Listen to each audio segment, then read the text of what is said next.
And right when he hit, it was just a really loud impact I could hear. I had him on the end of the rope. I looked up, and all I could hear was this loud, heavy breathing. I called out to him, and just no response from him at all. He was totally unresponsive. The north face of the Grand Teton is the most famous north face in the United States.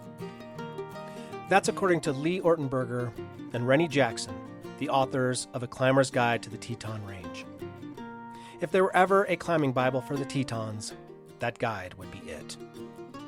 Over the years, there have been 4 editions published, with the first coming out in 1956.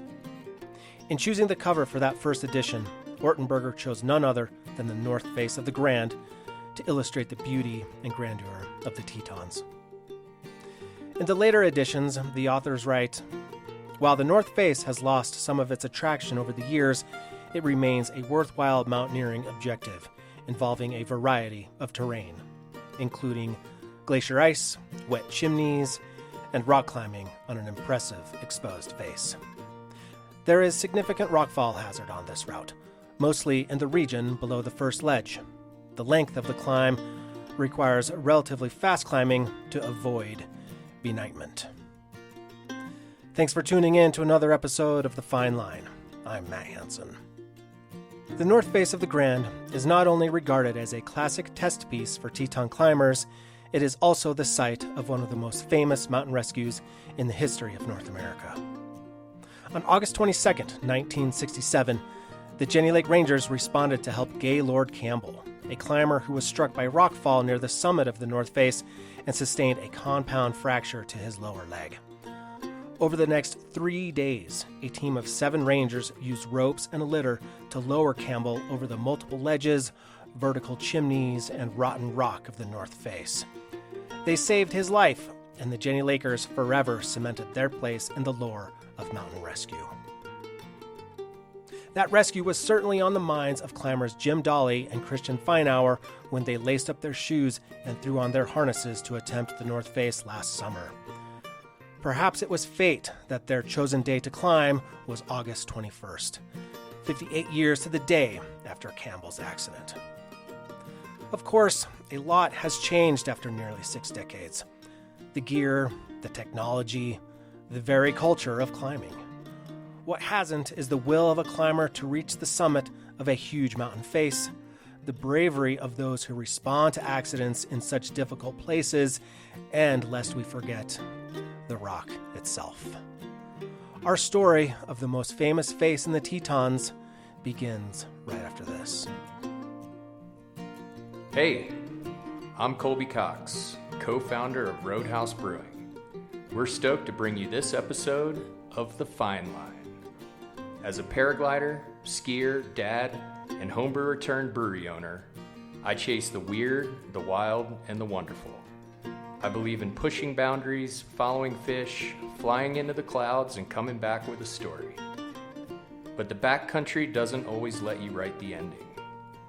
I've learned to respect the elements and know my limits. Still, stuff happens. That's why Teton County Search and Rescue means so much to all of us at Roadhouse. And when you do make it back, there's nothing better than swapping stories over a cold beer. You'll find us at the tap room or in downtown Jackson on the town square.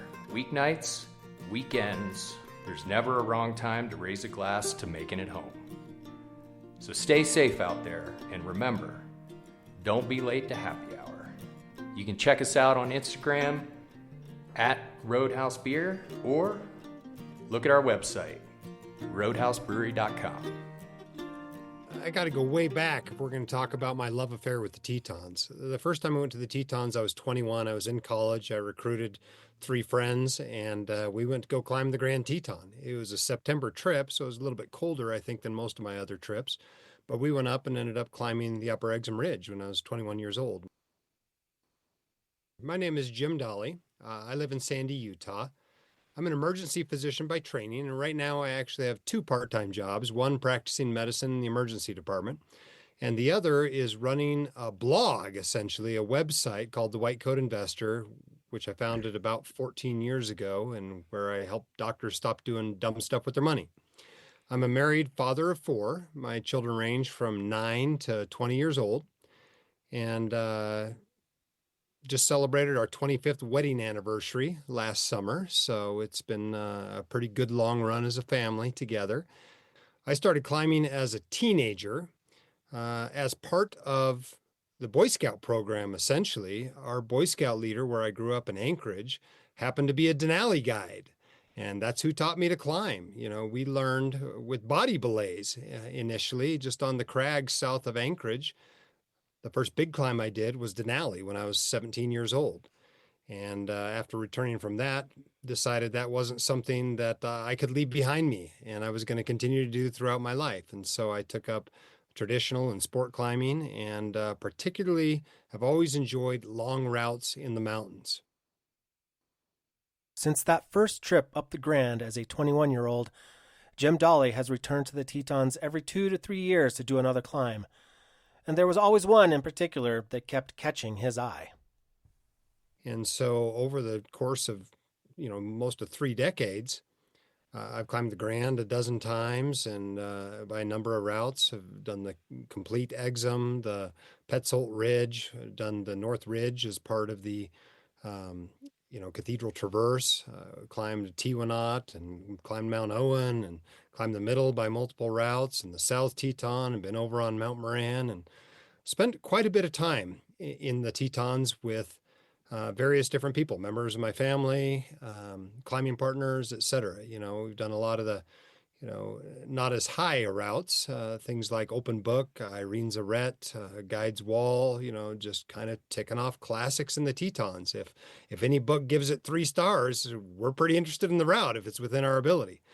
And so it was kind of a natural progression after doing all those other routes and staring at the north face the entire time to want to climb it. And it's always been in the background. Anytime we were on Tewanat or Mount Owen, and certainly climbing the North Ridge, you got to look at the north face, and it just looked awesome, right? I mean, it's the longest route on the Grand Teton, and involves snow and ice and rock, and a lot of tricky route finding, long descent, a long approach, everything you're really looking for somebody who enjoys long routes in the mountains. So that was kind of the draw.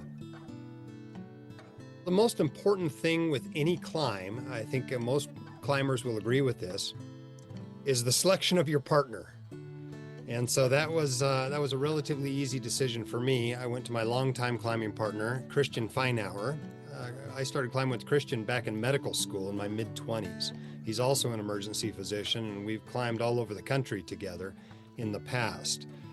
And so we're starting to look at routes that we wanted to do, that had been on our tick list for years, and that we were worried if we put them off much longer, we wouldn't be able to do them at all. For example, the year before, we went to Yosemite to climb the northwest face of Half Dome, and which is a fairly stout route for most climbers. Obviously, there's people that run up it in a few hours, but that's not us. We're definitely mere mortals when it comes to climbing, but we were able to complete that objective. And so this was kind of our big objective for this year, was to go climb the north face of the Grand Teton.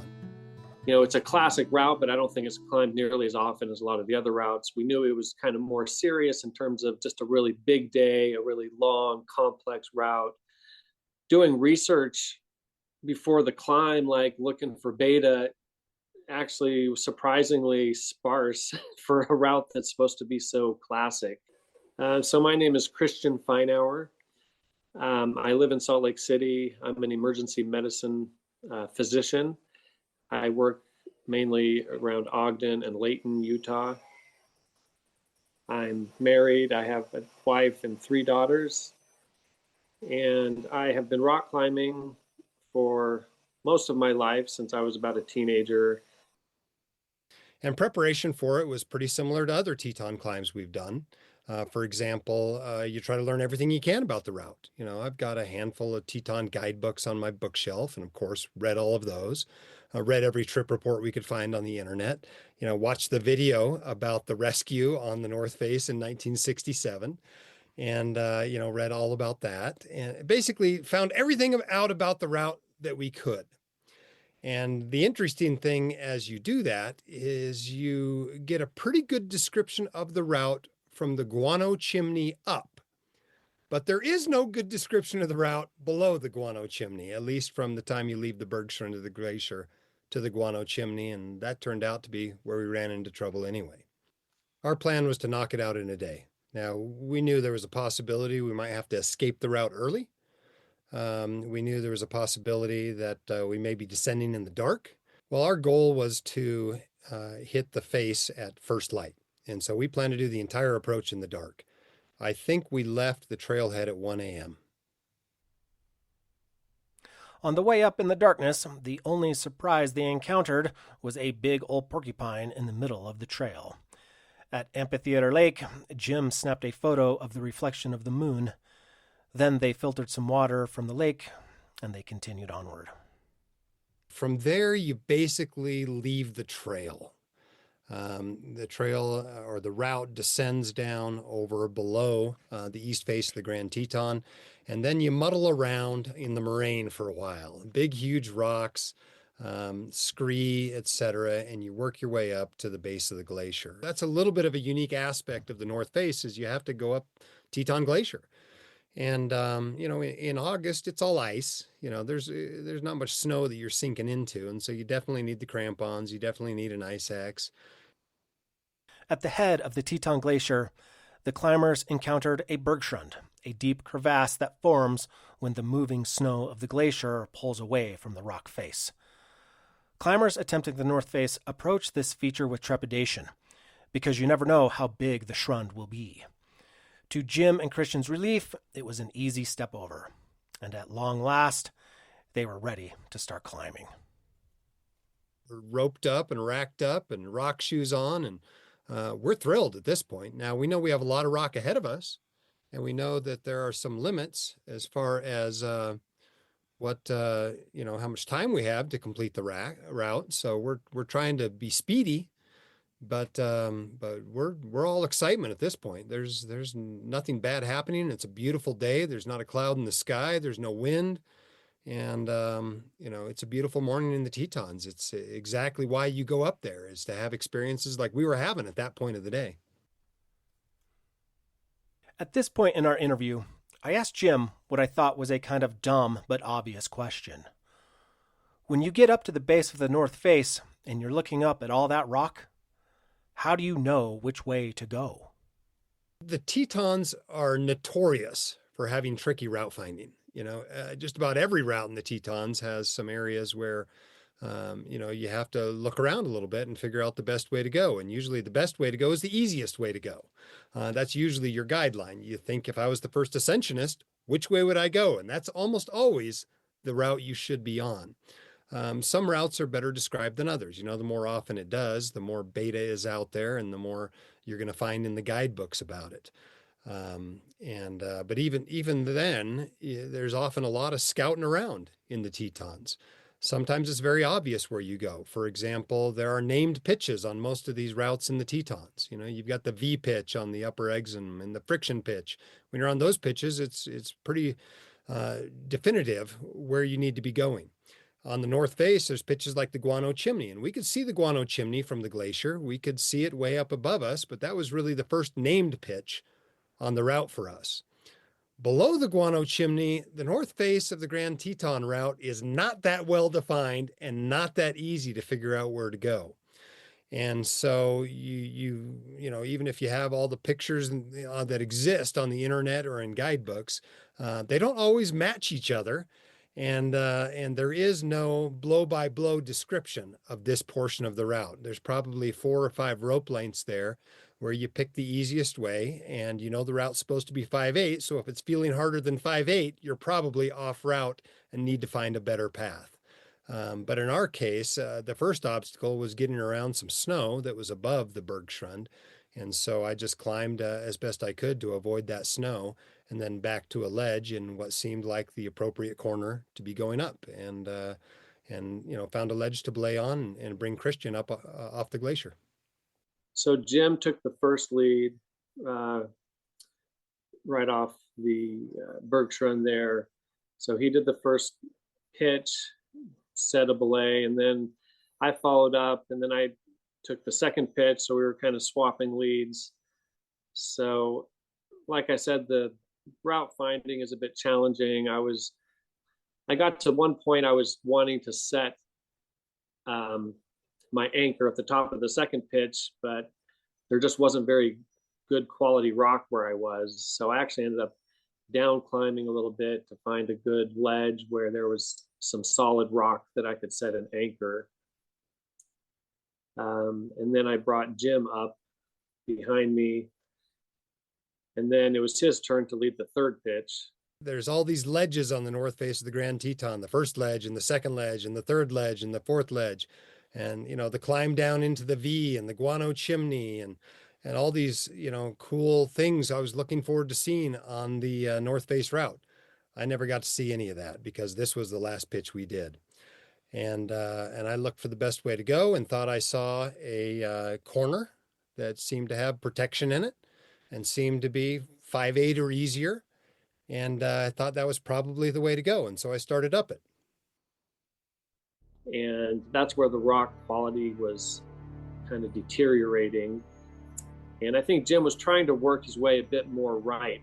I think we felt like we were a bit probably left of where we were supposed to be.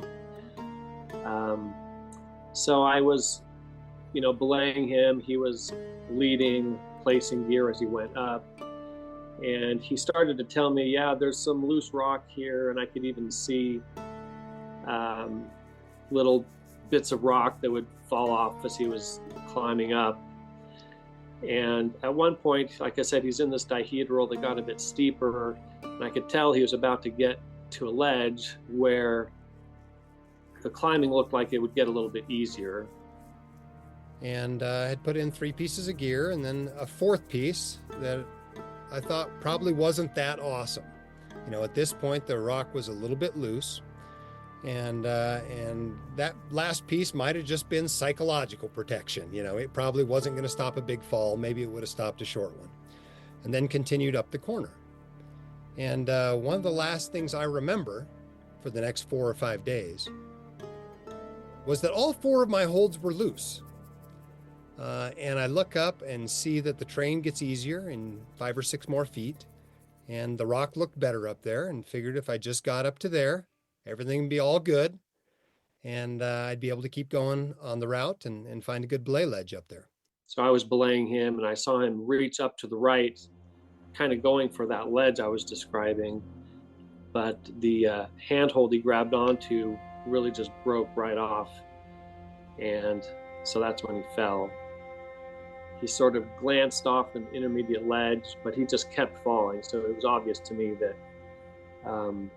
some of the protection didn't stay in the rock like it was supposed to, and ended up falling about 30 feet and landing sort of upside down, slammed into the rock. He fell all the way down to the sort of more low angle rock that he had climbed up earlier. So he really almost didn't land on a ledge, but it was on really low angle, broken surface. And right when he hit, it was just a really loud impact I could hear. I had him on the end of the rope. I can hear that he's breathing, but this just very loud, sonorous breathings that you hear when people are not really awake. So as an emergency physician, I've seen people who are critically ill before, and I could tell that Jim was just totally unresponsive and in pretty serious shape. Sometimes when you're about to fall while you're rock climbing, you think, oh, this is bad, I'm getting sketched. You yell at your belayer to watch you, and it's getting hard. I had none of that. The fall was a surprise. And apparently as I reached up for the next hold, a little bit up and a little bit to my right, the hold just came off. Big hold, up attached to a ledge, and it just separated from the mountain. And the other holds weren't so hot either. And essentially the mountain let go of me, and I began to plummet. And it wasn't, a nice straight down onto your piece of gear. I was kind of leaning sideways, and so I kind of fell sideways. By the time Christian arrested my fall on the next piece of gear, I had fallen about 35 feet and hit my head pretty hard and was now hanging upside down and leaking blood and cerebral spinal fluid from my face. To make matters worse, I had a whole bunch of fluid running over my head. I had punctured my bladder, my camelback bladder, my water for the day, and so that had all run over my head as soon as I hit the end of the rope. And so now I was apparently soaking wet, as well as hanging upside down and unconscious and bleeding and leaking the fluid my brain is supposed to be swimming in out of my nose. It's all of a sudden very real and very personal.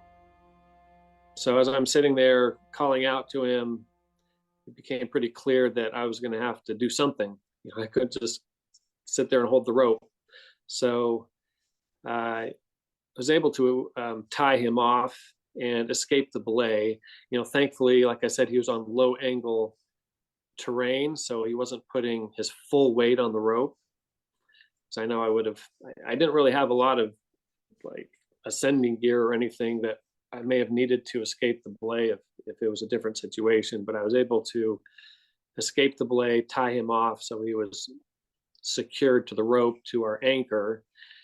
And then I sort of just scrambled. I was totally unroped, but it was pretty low angle, like fourth class terrain. So at that point, I scrambled up to where he was. He was still unresponsive, still in this awkward sort of upside down position.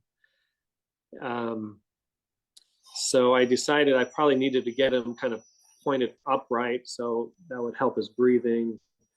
And he's a bigger guy than me, and it was an awkward situation. And I was, there's any number of possible injuries. He could have a spinal cord injury, a bad head injury, who knows what else. So I tried to sort of stabilize his head and neck and get him turned upright. But it was probably about 10 minutes or so that he was unconscious.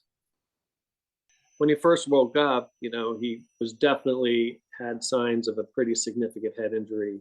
Just asked me, where are we? And I told him, we're on the north face of the Grand Teton. And his response is, what are we doing here? And I said, well, this was your idea. You wanted to climb this route, and we're up here climbing, and you took a bad fall and you had to have a pretty bad injury. And he was like, oh, really? And then no memory at all. He would just ask me the same question a minute later. Definitely had a severe concussion. And so I had to keep repeating myself over and over again. And I do remember on several occasions, he kept saying, is this a dream? Is this really happening? This just feels like it's a dream. And I had to say, yeah, this really happened, but we've got to figure a way to get ourselves out of here. Eventually, I lowered him down and got him on the ledge and clipped him in with a few slings so he was secure and wasn't going to fall off the face of the Grand Teton. Let's step aside for a quick break. You're listening to The Fine Line from Backcountry Zero, a project from the Teton County Search and Rescue Foundation that uses education and storytelling to prevent accidents in the backcountry. When we come back, we'll hear how the Jenny Lake Rangers figured out how to solve complex problems on a giant, difficult mountain. Show your support of this podcast by becoming a friend of The Fine Line. With a one-time donation of $50, we will send you our brand new Fine Line ceramic camp mug, the TCSAR handkerchief named after our favorite chocolate lab and handsome dog model, Hank, plus an assortment of TCSAR and Backcountry Zero stickers. Since 2016, the Fine Line podcast has been building backcountry safety awareness and celebrating the dedication of first responders through comprehensive interviews and compelling storytelling. Show your support today by becoming a friend of the Fine Line. Visit our online store at tetoncountysar.org and look for the patron packages. Thanks for being a friend of the Fine Line. Yeah, it was shortly after that I just realized, he's in too bad of a shape. We're not going to be able to, rescue ourselves. So I better call for help. And thankfully, we had cell phone reception there. So I called 911 and thankfully it went through. I remember seeing the phone ring, and the John Politis, who was the search and rescue coordinator for the day, the person designated as being incident commander for anything that comes up for that 24-hour period, he kind of swinging the window shut and, pulling out his pen and paper in a very kind of serious manner that we all recognize as, the coach has got something. And so everybody's kind of doing their thing, but kind of watching, and everybody's, kind of, wonder what we got. My name's Ken Kreis. I am a permanent year-round ranger up in Grand Teton National Park, which is also where I live in the park, just north of Jackson, Wyoming. I've been with the Jenny Lake District and the Jenny Lake Climbing Rangers since I started as a seasonal ranger in 2017, and then I got permanent with the team there about 4 or 5 years ago now. And my wife and I have a 20-month-old at home, 20 months today, a little toddler running around. He's super awesome, lots of fun. And my wife and I, we get outside as much as we can and love to be outside and enjoy the outdoors. Most of what we get is most of what we get, and it's pretty standard. But then one of our other senior members of the team, just because I think he was managing the training, was kind of curious, like, hey, is this going to derail our training here? So he goes in, looks over John's shoulder, and John had written North Face of Grand or North Face Grand, something like that, on the top of his notepad. And so Case comes back out of the office and just kind of says to everybody, kind of like, hey, North Face of the Grand. And so everybody kind of like stops and it's like, oh, okay, this is going to be the real deal. Ken Kreis has experience on the North Face, having climbed it a few years back as part of a backcountry patrol. How's that for a pretty cool office? His climbing partner that day was Mike Shane, who works seasonally as a Jenny Lake Ranger. And I remember Mike and I climbed it a few years ago as part of just a patrol. Neither of us had done it.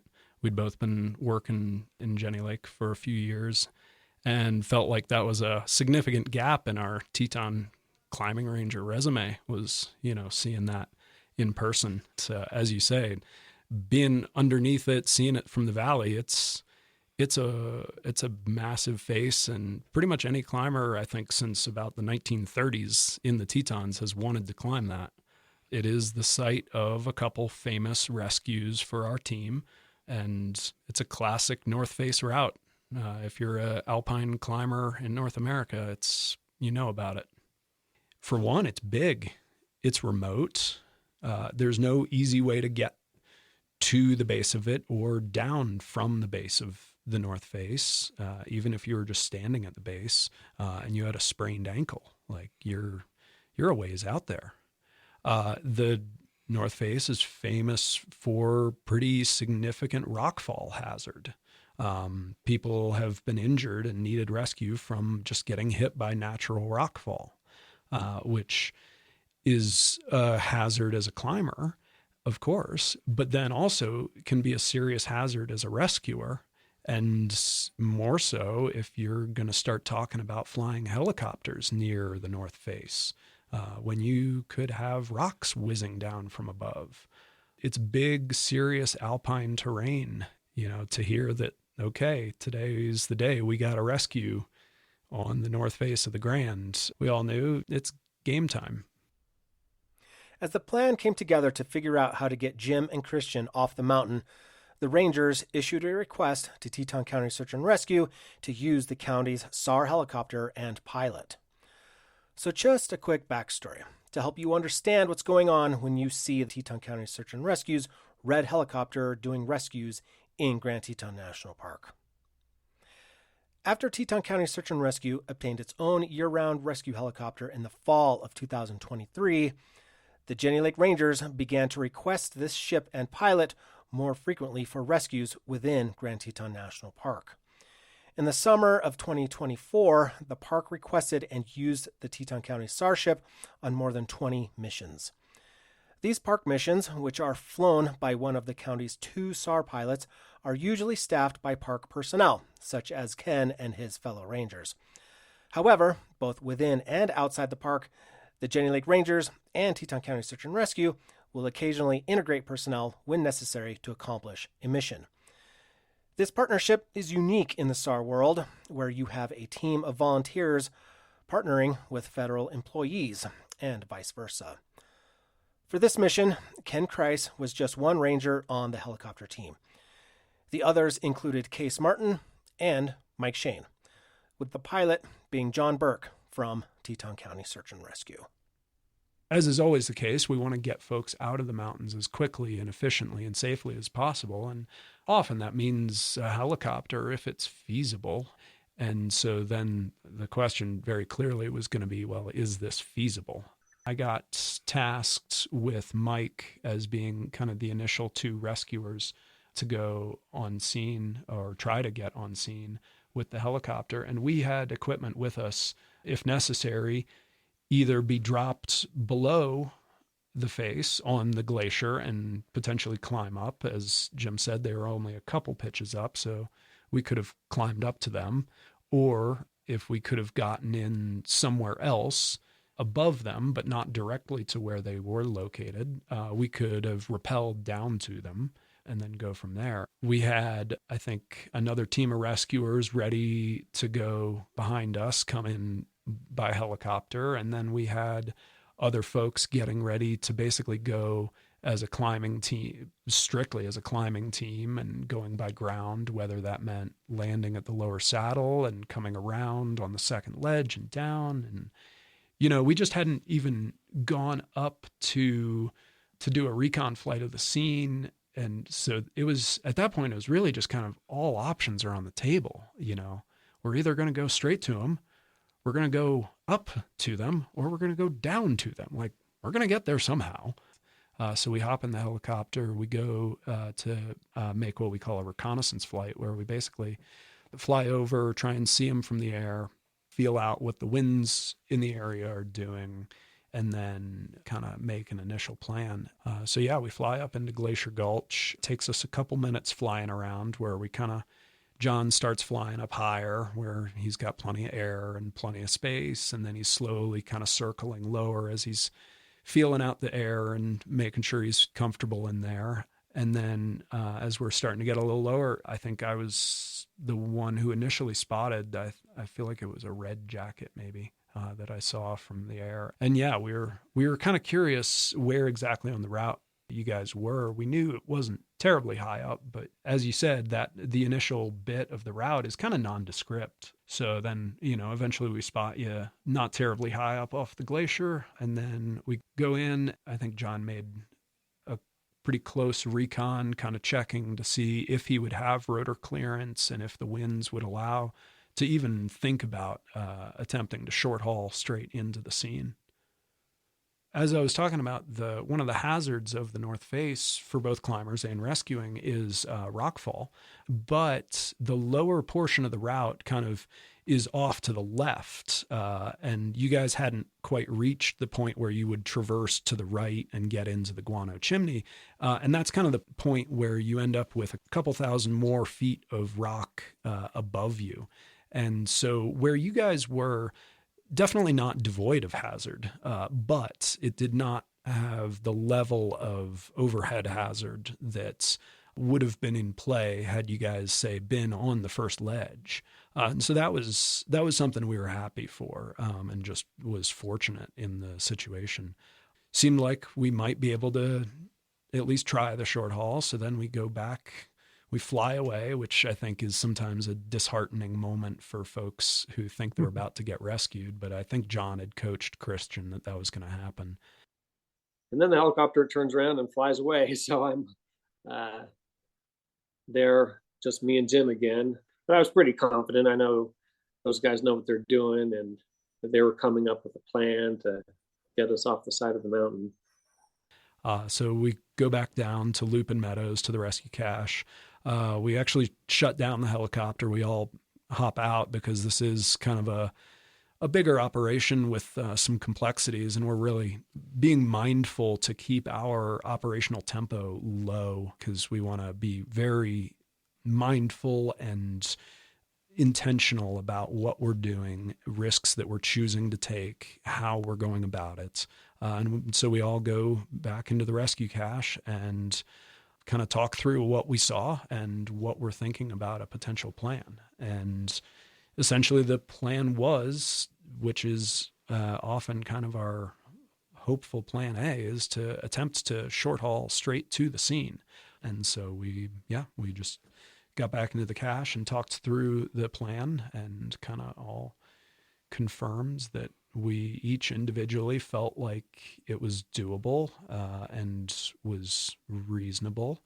And, you know, one of the concerns that was lingering in everyone's mind was, oh, this is still relatively early in the morning. I think the 911 call was something around 9:40 in the morning, maybe. So this is probably 10:30 or so. We knew that winds are going to pick up at some point. And at some point in the day, the winds are going to make it so that this helicopter operation, or at least the short haul straight into the scene that we're proposing, is not going to be feasible. We know that's going to happen. We just don't know when. We don't know how much time we have. And so we're trying to keep our tempo low, move with a purpose and not rush things. But we also we all know that not only is the clock ticking for the patient, clearly it is, obviously, but also we've got the weather window that is not in our favor. But for the time being, looks great. Based on the location of the North Face in relation to Lupin Meadows and the rescue cache, we did actually short haul straight from the rescue cache, which is quite a ride to go from standing in the grassy field at Lupin Meadows, just over 6,700 feet, to flying through Glacier Gulch at 11,000 feet in just a few minutes. Yeah, I remember Mike and I we're dangling on the rope as we're approaching the scene, and we're both just kind of every kind of couple minutes like, hey, you good? Yeah, I'm good. Like, and one of the big questions really was, how big is this ledge that we're trying to land on? Like, is there room enough for both of us? That was a big question that, you know, we knew we weren't really going to see until we're pretty close to landing on the scene.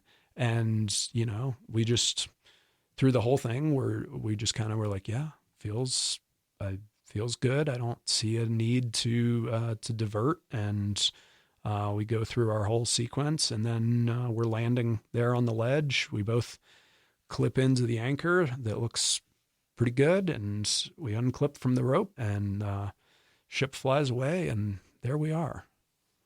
I had kind of reinforced my anchor on the ledge where we were, making sure it was nice and secure. They talked to me a few times about that.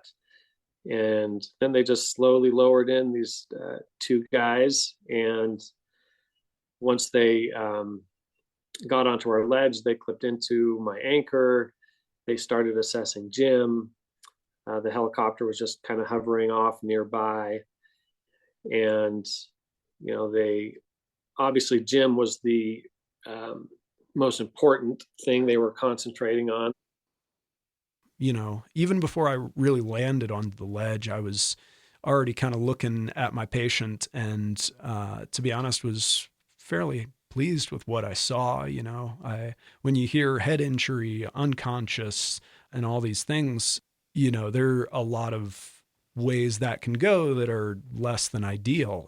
But once I actually could see Jim, he was basically sitting up. I want to say he was kind of leaning, half sitting, leaning back on this ledge. The ledge is, you know, only maybe, as I recall, like a foot wide by like 5 or 6 feet long, or there was kind of like a sloping shelf-ish kind of at like chest level, so that he could kind of lean back and sit on. But I remember him kind of leaning there with his arms crossed and just kind of sitting there, which ultimately is a good position for a patient to be in. It means he's managing his own airway. It means that they're conscious breathing, which are all good things. And so I get there, introduce myself. I think he introduced himself to me, which is a great indication when the patient can do that for you.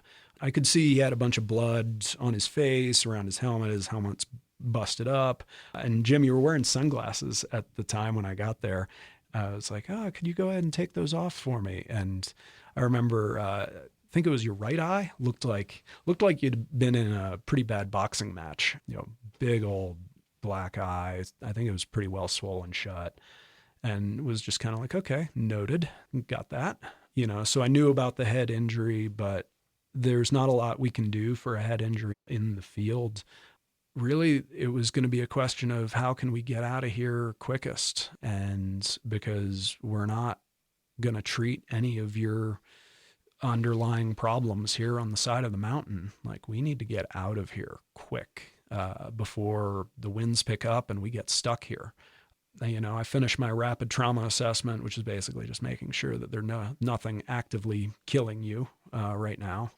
And then I think we put on a C-collar in case you ended up having injuries to your neck or spine. And then we put you into what we call a screamer suit, great name for what's basically it's a big kind of harness that fits more like a diaper. You kind of put it on like a jacket, and then a strap comes up between your legs, clip it all together, and then clip that to the end of the short haul line.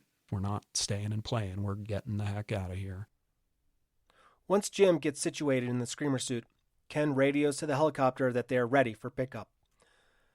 The helicopter comes in, and Ken clips both himself and Jim onto the line. From that tiny little ledge on the north face, they are picked up and flown to Lupin Meadows, where Jim is immediately transferred to another helicopter for a flight to Eastern Idaho Regional Medical Center in Idaho Falls. And then the helicopter came back, and then my turn with the other ranger, and we just clipped in, and that was a pretty exhilarating ride, just being plucked right off the edge of the mountain and dangling underneath the helicopter.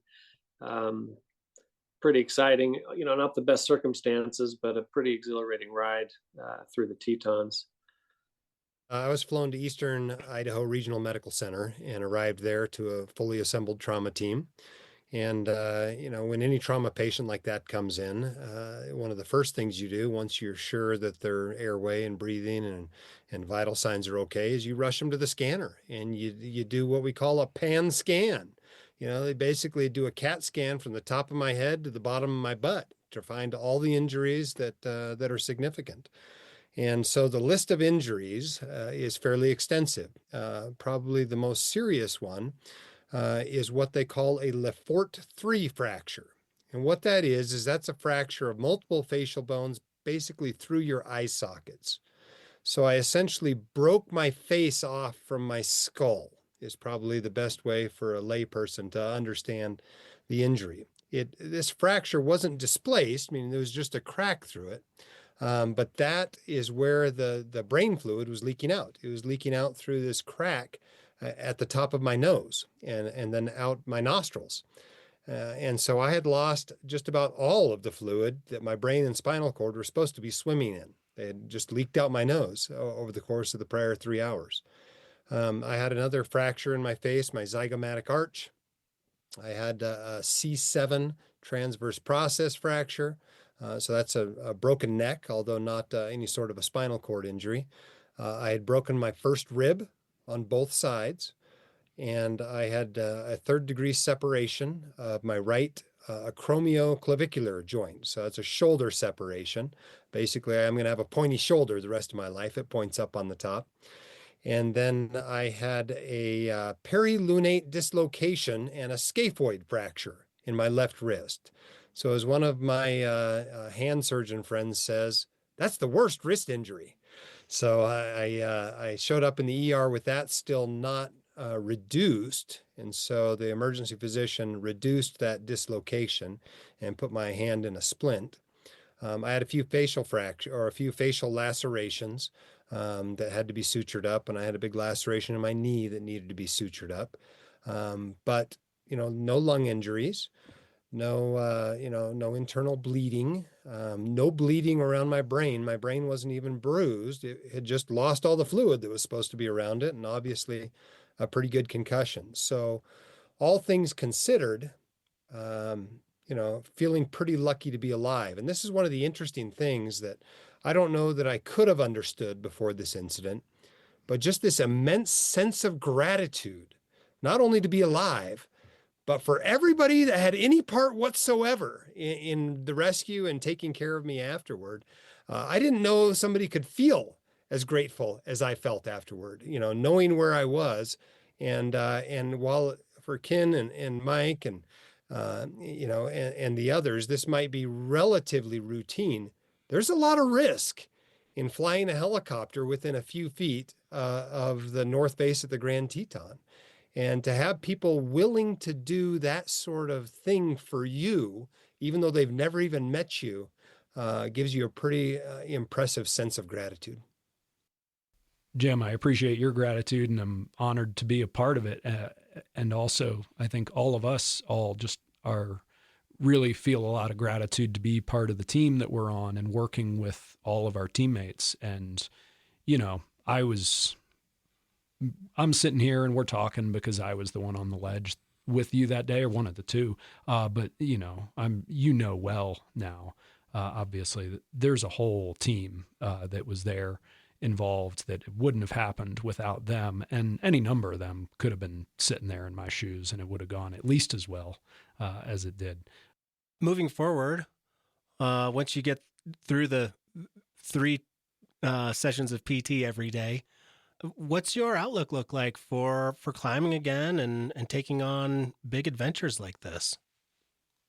Well, right at the 6-month mark, I jumped on our home climbing wall and did a little bit of climbing, and it wasn't awesome looking, but I did get up the wall without falling. And so there is some hope there that I'll be doing some climbing down the road. But this list of, of objectives that I'd hoped to do, has probably been severely shortened. I don't know that I'm capable at this point of going and doing something like the regular Northwest face on Half Dome, and I may never be capable of doing that again. And so I'm probably dialing back the amount of risk I'm taking in the mountains. But will I climb again? Almost surely. Will I return to the Grand Teton? Almost surely. To the North Face? Probably not. I'm probably done on the North Face for the rest of my life. And so is it a change in risk? A little bit. Part of it is just change in ability, though. Recognition. I'm getting older, and with my injuries, I'm maybe not quite as capable as I used to be. It's not going to be a 100% outcome probably on my wrist. We'll see what I have after a year or so. But it's probably not quite as good as it was before. And, hanging it out there on a challenging route may not be the best idea going forward. But I'm playing hockey, I'm skiing, I'm doing lots of things that I love to do already. And so that's, I'm grateful for the abilities that I do have. One of the things people don't talk about much after a big trauma like this or a big incident like this is just the mental impact on sitting around for months trying to heal, and then recognizing a little bit that you're not the same as you were. There's a fellow by the name of Bill Perkins that wrote a book called Die with Zero, and it's kind of a financial book. But he talks about how we have chapters in our lives. And when you move from one chapter to the next, the activities of the prior chapter are no longer available to you. For example, your kid, when they're 6, wants you to read a book to them. When they're 16, they don't want you to read a book to them. If you didn't read it to them when they were 6, you just missed that activity. And so a little bit over the last 7 months, it feels to me like I've closed one chapter of my life and moved on to another one. And that's a little bit depressing to think about, right? I feel like I'm doing a little bit of mourning for the younger me that I've now moved on past. But I think people that are involved in serious injuries or rescues like this, they should be prepared for some mental health impacts as well, at least in the short term. But it obviously it can happen to anyone. And if you think that you're invincible and you'll never fall or never have a bad fall, realized that risk is always there. It's a risk I've been running for 30 years, and the risk finally showed up on me. Well, Ken, not all heroes wear capes. Some of them wear harnesses, and I'm grateful for you for being one of my heroes and coming for me on the north face of the Grand Teton. And we are grateful to you for listening to The Fine Line.